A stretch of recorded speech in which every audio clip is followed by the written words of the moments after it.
5월은 가정의 달. 그래서 가정에 관한 메시지를 계속해서 지금 전달하고 있어요. 첫 주일에는 전도를 위한 렘넌트의 준비, 둘째 주일에는 237 전도를 위한 자녀의 도리, 그리고 오늘은 237 전도를 위한 부부의 도리, 이렇게 말씀을 연결하고 있습니다. 지금 이 시대가 가장 심각한 문제가 뭐냐? 청년들이 결혼을 하지 않겠다. 그리고 결혼을 해도 자녀를 낳지 않겠다. 그러면 가정은 어떻게 하냐? 개 들여놓고 개 끌안고 있으면 된다. 이런 시대가 돼버렸어요. 그런데 왜 이런 생각을 할까? 엄마 아빠가 사는 것을 보니까 결혼하면은 혼자 사는 것이 결혼하는 것보다 더 불행할 것 같으니까. 이런 사회가 왜 이렇게 만들어졌느냐? 눈에 보이지 않는 사탄이 만들어 놓은 잘못된 이념과 사상에 이 젊은이들이 물들어 있기 때문입니다. 그리고 특히 교회에서 성도들에게 성경적 가정관을 바르게 가르쳐주지 못한 이런 책임도 있기는 해요. 이러한 시대에 하나님은 우리에게 올바른 복음의 비밀을 알게 해주셨고 성경적 가정생활을 할 수 있도록 말씀을 주셔서 항상 이 말씀만 따라가면은, 이 말씀이 우리의 삶에 들어오기만 하면은 우리는 가정이 치유되고 행복한 가정이 이루어져서 237 전도의 주역이 되어지는 이런 축복을 누리게 될 것입니다. 이런 은혜와 응답이 여러분들에게 날마다 풍성해지는 이런 축복이 꼭 있어지기를 주님의 이름으로 축원을 드립니다. 237 전도를 위한 부부의 도리는 어떤 것입니까? 237 전도를 위한 부부의 도리는 숨김없이 서로 신뢰하며 사는 것입니다. 세상은 착하고 그리고 헌신하고 그리고 진실하면은 법 없어도 산다. 믿을 만한 사람이다. 이렇게 얘기합니다. 사단이 없다면은 맞아요. 그런데 사단의 세력은 그것이 모든 문제 해답이 아니라는 사실을 증명하고 있습니다. 그래서 서로 신뢰한다. 저는 많은 사람들하고 대화를 하면서 비밀이 없이 허물을 얘기할 수 있는 사이, 그러면은 친구를 얘기해요. 그런데 친구는 그냥 친구입니다. 허물이 없이 비밀을 나눌 수 있는 사이는 친구가 아닙니다. 부부입니다. 제일로 친한, 뭐든지 허물이 없이 털어놓을 수 있는 사이가 부부지 무슨 친구입니까? 가장 신뢰할 수 있는 사이도 부부입니다. 친구가 아닙니다. 엄청 친해서 옛날에는 부모 팔아서 친구 산다 그러면 친구가 올려 다니고, 그리고 손가락을 깨물어 가지고 피를 떨쳐 가지고 그래 가지고 같이 피를 모아 가지고 혈서도 쓰고 막 별거 다 했어요. 그런데 어느 날 돌아서 버리니까 끝나요. 그게 친구입니다. 그런데 우리는 친구가 모든 것을 털어놓을 수 있는 사이, 이래가지고 부부 사이에 일어나는 일을 친구한테 얘기하고 밤에 일어나는 일도 친구한테 얘기하고, 그러면은 바보 같은 인생이 될 수밖에 없어요. 왜 자기 아내를, 자기 남편을 다른 사람들에게 얘기해서 이상한 눈으로 바라보고 이상한 생각을 하게 만듭니까? 절대 가정 부부가 행하는 모든 일에 관해서는 두 사람만 공유할 수 있는 이런 사이가 돼야 돼요. 다른 사람들에게 왜 부부의 관계를 얘기합니까? 그렇지 않아요. 어떤 사람 막 친구한테 오만 걸 다 얘기합니다. 그런데 그렇게 하면 안 됩니다. 가장 신뢰하고 가장 터놓고 얘기할 수 있는 사이는 부부밖에 없습니다. 그래서 집에서 일어나는 중요한 일을 친구한테 얘기한다도 물론 얘기하면 속이 시원하고 막 얘기는 하고 싶은데 할 때도 없고 그래가지고 친구한테 얘기하고 이해는 됩니다. 그런데 거기에 답은 없다는 사실. 부부의 관계는 이렇게 밖으로 드러내게 되면은 틀림없이 사단이 알고 공격하기 시작한다는 거. 부부보다 더 친한 사이에 없고, 부부보다 더 신뢰할 수 있는 사이에 없고, 부부보다 더 허물이 없이 대화할 수 있는 사이는 없어요. 그리고 237 전도를 위한 부부의 도리는 서로 이해하고 배려하며 사는 것이다. 도움이 필요할 때 도와줘야 되는데, 도움이 필요할 때 우리는 싸움이 시작돼요. 다른 말로 하게 되면은 내가 생각지 않은 얘기를 해가지고 나에게 분노를 사게 만드는 것으로 그렇게 들어요. 그런데 부부의 사이는 그렇지 않습니다. 이런 부분에 내가 이런 영적인 문제를 가지고 있으니까 이런 부분은 날 좀 도와주십시오 하고 얘기할 때에 우리는 그 소리를 들을 줄 알아야 된다. 그래서 서로 이해하고 배려하며 사는 것이다. 사람에게는 바이오 리듬이라는 게 있어요. 날마다 똑같은 생활을 할 수가 없어요. 오늘은 기분이 좋았다가 내일은 기분이 나쁠 수도 있고, 내일은 상처 때문에 아픔을 당할 수도 있고, 이게 자꾸 사람이 사는 게 이렇게 굴곡이 있는 거예요. 그런데 이럴 때마다 다툼과 갈등이 있다. 원래 갈등과 다툼은 큰 문제가 아니요, 이해 부족에서 오는 거지.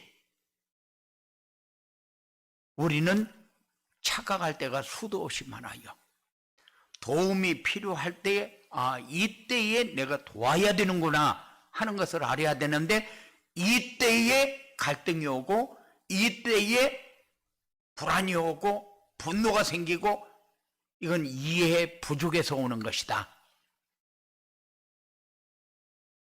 그리고 우리는 다 영적인 문제 가지고 태어났기 때문에 허물이 많은 사람이요. 부부가 영적인 문제가 없다면은 똑같은 생각을 하고, 그래서 성격이 둘이 똑같이 맞는다. 그러면 얼마나 좋겠어요. 절대 남자와 여자 그리고 자녀 간에도 성격이 안 맞게 돼 있어요. 한날 한시에 나오는 손가락 발가락도 길이가 다른데 어떻게 한 몸에서 태어난다고 해서 성격도 모든 생각하는 것도 똑같을 수가 있습니까? 그런데 한 몸에서 나오는 사람도 안 되는데 남과 남이 만나서 부부를 이루었어요. 이거는 이제 네 것, 내 것이 없어요. 이거는 우리로 다 통하는 겁니다. 그런데 우리 이렇게 하면서 내 것, 네 것, 너가 엄마, 우리 엄마 이렇게 얘기하면은 그거는 잘못되어진 것입니다. 그래서 우리는 항상 필요로 할 때에 나에게 도와주십시오 하고 얘기할 때가 안 맞는 부분이 나올 때에 이런 부분을 내가 도와야 되는구나 이렇게 생각을 해야 되는데, 이런 부분을 왜 저렇게 얘기해서 상대방을 기분 나쁘게 할까? 이렇게 생각하면은 맨날 싸워야 돼요. 부부는 싸우려고 만났습니까? 아니요, 싸우려고 만난 것은 아닌데 싸움이 될 수 있어요. 싸우면 어떻게 안 합니까? 영적인 문제가 다 다른데. 그런데 이 영적인 문제는 말씀을 통해서만 보여지고 말씀을 통해서만 해답이 나오지, 영적인 문제는 말씀 없이 해답이 나오고 해결되어지질 않아요. 이해가 되어지질 않아요. 그러니까는 부족한 부분이 보여진다. 그러면은 허물을 덮어주는 이런 돕는 배필이 꼭 되어지기 바랍니다. 그리고 237 절들을 위한 부부의 도리는 서로 사랑하며 한 몸처럼 사랑하는 거다. 서로 사랑한다는 게 쉽습니까? 아니요. 어떤 때는 보면은 내가 더 잘난 것 같고, 어떤 때는 보면은 내가 좀 못난 것 같고, 그런데 서로 사랑한다는 게 뭡니까? 서로 사랑한다는 것은 내가 배려도 좀 하고 이해도 좀 하고 이렇게 하면서 서로의 갈등을 좁혀가는 것이 사랑하는 거요. 우리는 결혼할 때 보면은 조건을 따질 때에 첫째가 돈이요. 그래가지고 아이고 그 사람 돈 많이 벌어놨대, 아파트도 준비해놨대, 그러면은 뭔가 시집을 잘 가는 것 같고, 아이고 지금까지 살았는데 땡전 한 푼도 없대, 너는 고생길이 화나구나 이래요. 왜냐? 지금까지 살아오면서 기준이 물질이 되어버렸기 때문에. 그런데 돈이 기준이 되는 사회를 만들지 말고 복음이 기준이 되는 삶을 여러분들이 살 수 있도록 말씀을 항상 마음에 담는 그런 축복이 여러분들에게 있어지기 바랍니다. 그래서 237 전도로 한 부부의 도리를 잘 하려면은 영적인 문제부터 이해를 해라. 왜냐?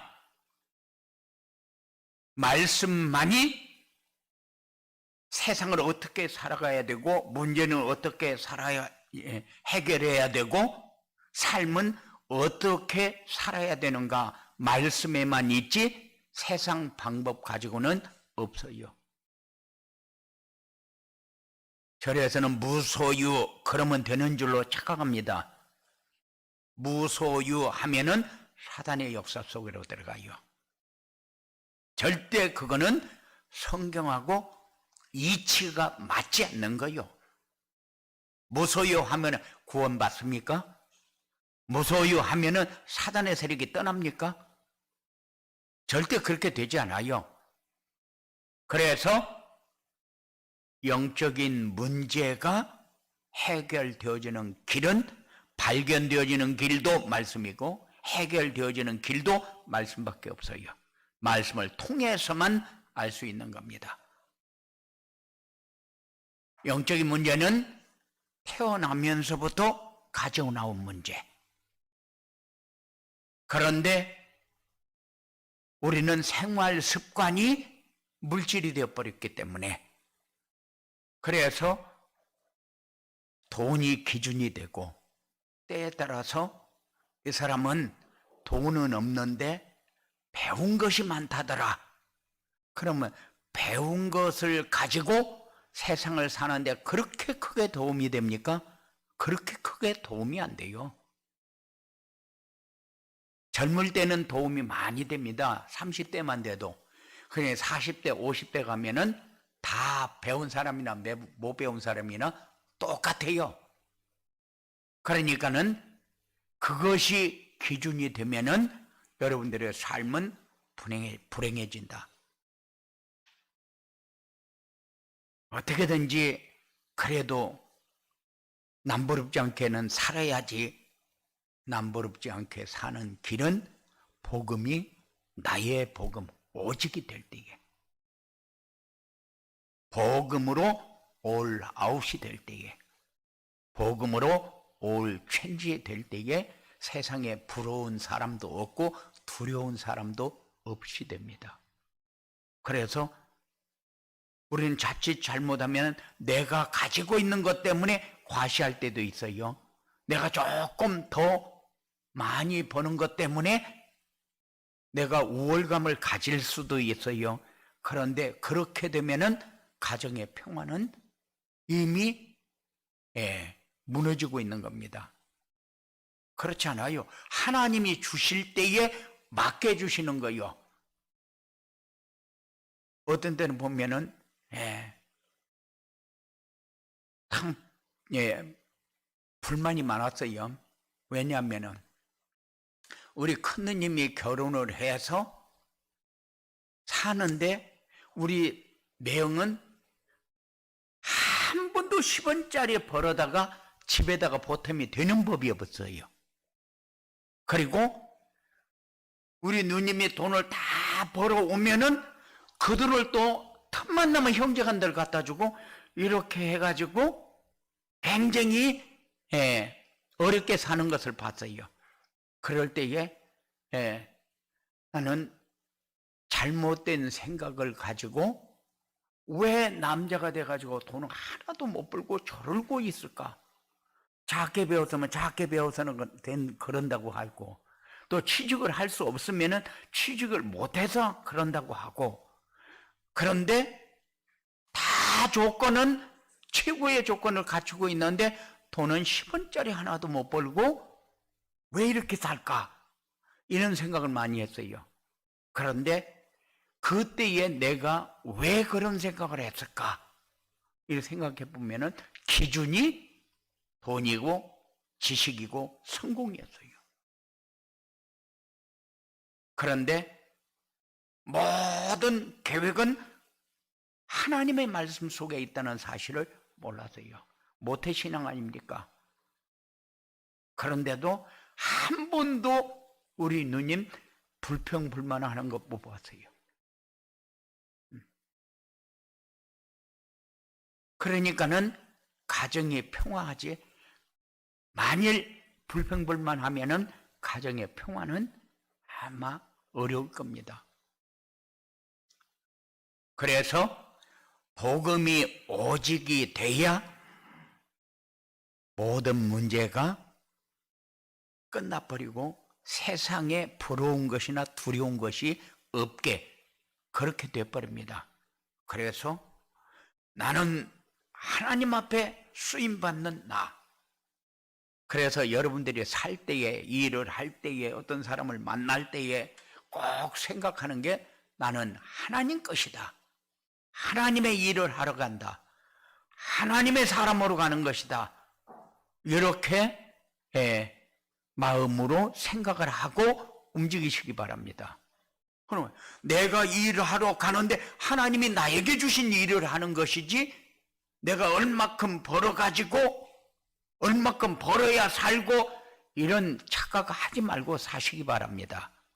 가정을 하나님이 주실 때에 그 가정을 유지할 수 있도록 하나님이 인도하고 있는 거요. 그것이 항상 여러분들이 나는 하나님 것이다, 하나님 것으로 하나님의 일을 하러 간다, 이런 생각을 가지고 살면은 절대 사단이 역사하는 통로는 만들지 않아요. 그리고 세상을 멸망시키려고 하는 사단은 가정을 무너뜨리는 것이 첫째 계획입니다. 모든 사람은 가정을 기반으로 해서 살아요. 가정에서 태어나고, 가정에서 자라고, 가정에서 양육받고, 가정에서 삶을, 행복을 만들어가면서 삶을 이루다가 가정에서 죽음을 맞이합니다. 모든 사람은 가정을 기반으로 해서 살아요. 그렇기 때문에 이 가정이 우리에게 얼마나 소중한가를 느끼면서 사시기 바랍니다. 우리는 다 돌아다니다가 결국 돌아갈 곳이 어디요? 가정이요. 밖에서 아무리 재미있게 놀다가도 집에 들어가면은 편안해요. 이게 가정입니다. 그래서 이런 가정을 못 만드는 이유는 뭐냐면은 말씀을 자꾸 떠나서 살아서 그래요. 그래서 우리는 이 가정에서 상대방의 티만 보지 말고 내 눈에 들보도 봐라. 네가 문제지 저 사람의 문제가 아니다 하는 것을 생각하면서 사시기 바랍니다. 그리고 부부 사이의 사랑을 부모와 자녀보다 더 소중하게 여기면 안 됩니다. 부모를 공경한다고 부부가 싸우고 자녀 양육 문제로 부부가 싸운다. 그거는 잘못된 거예요. 절대 부모가 원하는 것은 부모 공경한다고 싸우는 것 절대 부모가 원하지 않아요. 자녀 양육 때문에 부모가 싸운다. 나 안 해도 되니까 싸우지 마. 그게 자녀의 마음이요. 그러니까는 어떤 상황이 된다고 부부의 관계를 무너뜨리는 것은 우리의 생각이 틀린 것이다. 그래서 부모 공경도 부부 사랑 속에서 나와야 되고 자녀 양육도 부부 사랑 속에서 나와야 된다. 그러면은 다 되어지는 것을 우리는 부부보다도 자녀가 더 귀하게 여겨질 때가 있고 부부보다도 부모가 더 귀하게 여겨질 때가 있어요. 왜냐? 나를 낳으신 어머니, 아버지니까. 그런데 부모를 떠나서 한 몸을 이루어야 할 부부는 부모보다도 가깝고 자녀보다도 가깝다는 사실. 절대적으로 부부는 다른 것이 개입해서 다투는 일이 생기면 안 됩니다. 만일 돈 때문에 부부가 다툰 일이 생긴다. 그러면 안 됩니다. 또 환경 때문에 부부가 다툴 일이 생긴다. 그러면 안 됩니다. 절대적으로 부부는 그런 관계가 되면은 우리가 잘못 생각하고 있는 거예요. 그래서 부부 도리를 잘 하려면은 영적인 문제 인정하십시오. 그리고 사단이 우리의 가정에 어떻게 공격하고 있는가를 보십시오. 그리고 부모와 자녀보다 부부가 더 소중한다는 것을 깨닫고 사십시오. 어떤 상황이 와도 부부가 서로 사랑하며 평안하면은 가정은 살아있는 가정입니다. 하나님 나라가 이루어지는 행복한 가정이 됩니다. 그렇지 않아요? 가정이 하나님 나라가 임하면은 행복해지는 것은 당연한 거 아니요. 그런데 뭐가 문제입니까? 신뢰가 부족하고 이해가 부족하고 배려가 부족하고 그리고 영적인 문제가 보여지지 않고 무엇을 도와야 될 것인가, 무엇을 도와달라고 나에게 요구하고 있는가, 이게 보여지지 않으면은 하나님 나라는 이루어지지 않습니다.